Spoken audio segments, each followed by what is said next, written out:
नमस्कार, मी मनीषा जयप्रकाश। आपण पाहत आहात लोकसंदेश न्यूज। पाहूया आजच्या सविस्तर घडामोडी।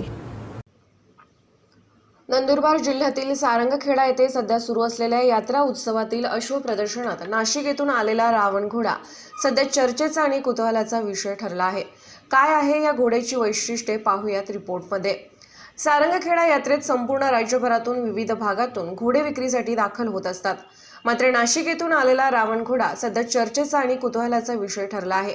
या घोड्याची तब्बल 67 इंचे एवढी उंची असलेला हा रावण घोडा संपूर्ण काळ्या रंगाचा असून त्याच्या कपाळावर एक पांढरा ठिपका आहे। त्याला देवमणी कंठ, कुकड, नगाडा, पुठ्ठा अशी शुभ लक्षणे आहेत। या घोड्याच्या देखभालीसाठी 2 व्यक्तींची नेमणूक करण्यात आली असून नाशिक येथील असद सय्यद यांच्या मालकीच्या घोड्याला तब्बल 5 कोटी रुपयांपर्यंतची किंमत इतकी मागणी आली आहे। मात्र या घोड्याच्या विक्रीला असद सय्यद यांनी नकार दिला आहे। आप उससे सवाल पूछ रहे कहाँ से आए हो और ये जो घोड़ा है इसका क्या महत्व है? हम लोग तो नासिक से आए हैं, दरबार स्टड फार्म से। और ये घोड़ा मेरे पास आज 1.5 साल से है। मैंने इसे पंजाब से परचेज़ किया था। मेरे एक दोस्त है, उन्होंने मुझे ये घोड़ा दिलवाया था पंजाब से, और 1.5 साल से ये घोड़ा मेरे पास ही है। लॉकडाउन शुरू के एंडिंग पर मैंने ये घोड़ा लिया था, और जब से ये घोड़े को मैं ही संभाल रहा हूँ और उसकी देखभाल भी मैं ही करता हूँ। लगभग इसका ब्रश करना है, इसका खरारा करना है, जितना पॉसिबल होता है कि मैं अपने हाथ से ही खड़े होकर के इनकी सारी चीज़ें करवाता हूँ। तो आपने जब खरीदा था तो उसकी कीमत क्या थी और अभी इसकी कीमत क्या है? सर, ये जो जानवर है ना, इसकी कोई कीमत नहीं है। दुनिया पता नहीं इसकी क्या कीमत बताएगी, मगर ये जानवर की कोई कीमत नहीं। मैंने तो इसे इसकी खिदमत करने के लिए लिया। मैंने इसे नहीं ख़रीदा, इसने मुझे ख़रीदा। मैं इसका नौकर हूँ, और अब नौकर किसी मालिक की कीमत कहाँ से लगा सकता सर? तो इसकी कोई कीमत नहीं है। लोगों मुझे ये देना नहीं है। लोगों जो शौकीन लोग थे, है करोड़पति लोग दुनिया में काफ़ी पड़े हुए, उन्होंने मुझसे मांगा ये घोड़ा। 5 करोड़ रुपए तक ये घोड़ा मेरे से बाज़ार में मांगा गया। ये घोड़ा मुझे सेल नहीं करना है, और मैंने कहा कि ये घोड़ा मुझे बेचना नहीं है। और इसको खाना क्या लगता है, और इसको पूरा जो इसका स्ट्रक्चर है, उसके जो ब्लैक कलर, इसका क्या वैशिष्ट्य क्या है इसमें? सर, इसमें जो ख़ास चीज़ है वो इसकी हाइट है। 67 प्लस इसकी हाइट है इस घोड़े की। और इस वक्त पूरे महाराष्ट्र में इस हाइट का कोई भी घोड़ा नहीं है। इस पूरी मंडी में भी इस हाइट का कोई घोड़ा नहीं है जो इसके सामने इसकी लेवल पर हाइट कर सके। और ये बड़े से बड़े घोड़े जब इसके सामने आते हैं तो वो छोटे लगते हैं। तो वो इसके बड़े होने की वजह से इसकी डिमांडिंग जो है लोगों के अंदर ज़्यादा हो गई है। ऐसे घोड़े और भी है मंडी में, मगर उनकी हाइट नहीं होने की वजह से वो इतने चर्चा में नहीं है। इसकी हाइट ज़्यादा, इसलिए ज़्यादा चर्चा में। अच्छा, ये ब्लड लाइन का घोड़ा है, मगर मैं ब्लड लाइन इसकी मैंने अभी तक डीएनए टेस्ट करवाया नहीं है, इसलिए इसका ब्लड लाइन मैं आपको शो नहीं करूँगा। इसका डीएनए कंप्लीट होने के बाद मैं आपको अगली वीडियो के अंदर सर कभी हुआ तो मैं आपको इसकी पूरी रिपोर्ट इसको खाना क्या लगता है, क्या आपका इसकी जो पूरी ये जो इसकी व्यवस्था है वो कैसे रखते हैं, कितने आदमी काम करते हैं? सर, इस घोड़े के लिए सिर्फ 2 लोग रखे हुए हैं मैंने। एक बंदा सिर्फ इसकी मालिश करता है, जो इसकी तेल से मालिश करता है, उसके बाद उस पर ब्रश करता है। और एक बंदा जो है इसका फीड का ख्याल रखता है, इसका खाना वगैरह जो कुछ है वो एक बंदा सारी चीज़ें इसके अंदर देखता है कि जो टाइमिंग पीरियड है इसमें ख़ास करके वो टाइमिंग पीरियड का ख्याल रखा जाता है। सवेरे 8 बजे खाना डाला जाता है तो शाम में 8 बजे ही डाला जाता है। 12 घंटे के डिस्टेंस पर इसे खाना डाला जाता है।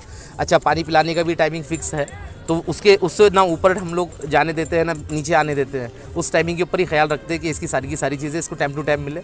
और इसकी ख़ास एक बात जो मैं आपको बताऊँ कि मैंने जिन घोड़ियों से कवर करवाया, जिन घोड़ियों को इससे कवर करवाया, इसने 2 कॉपी अपना ही रिजल्ट दिया है।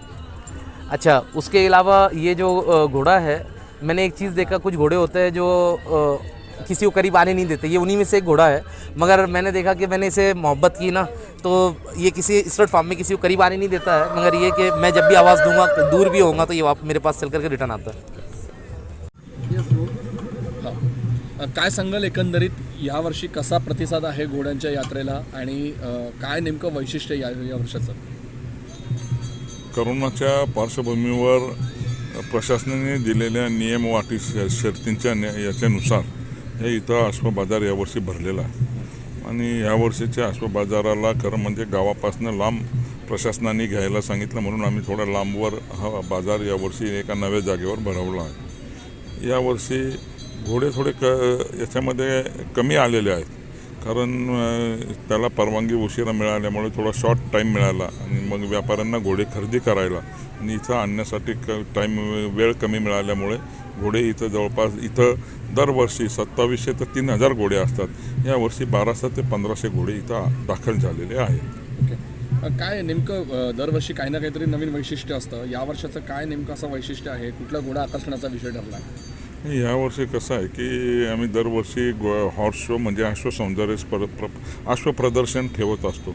त्याच्यामध्ये जे ब्रीडर असतात, जे अश्वपालक असतात, ते त्यांच्या उत्कृष्ट अशा घोड्यांचे इथं आणतात आणि मग त्याच्यामध्ये स्पर्धा भरवली जाते आणि प्रामुख्याने सर्व भारताच्या त्या स्पर्धेवर, त्या अश्वसौंदर्य स्पर्धेवर लक्ष लागलेलं असतं. साधारण कितीपर्यंतची उलाढाल आतापर्यंत या सगळ्या यात्रोत्सवात झालेली आहे? आतापर्यंत साधारणतः जवळपास 1 ते 1.5 कोटीची उलाढाल या वर्षीच्या बाजारामध्ये झालेली आहे आणि ती 3.5 कोटीपर्यंत होण्याची शक्यता आहे. कोरोनाच्या ह्या सगळ्या पार्श्वभूमीवरती काय परिणाम नेमका यात्रोत्सवावरती झाला असं वाटतं? किती नुकसान आपलं झालेलं आहे? खरं बघायला गेलं तर करोनाच्या पार्श्वभूमीवर लहान मोठ्या धंद्यावाल्यांचं फार मोठ्या प्रमाणावर नुकसान झालेलं आहे आणि जे यात्रा फिरतात आणि ते छोटे व्यवसाय करतात आणि त्यांचं जीवन त्याच्यावर असतं, त्यांचं फार मोठं न भरून येणारं नुकसान गेल्या 2 ते 3 वर्षापासून करोनाच्यामुळे झालेलं आहे.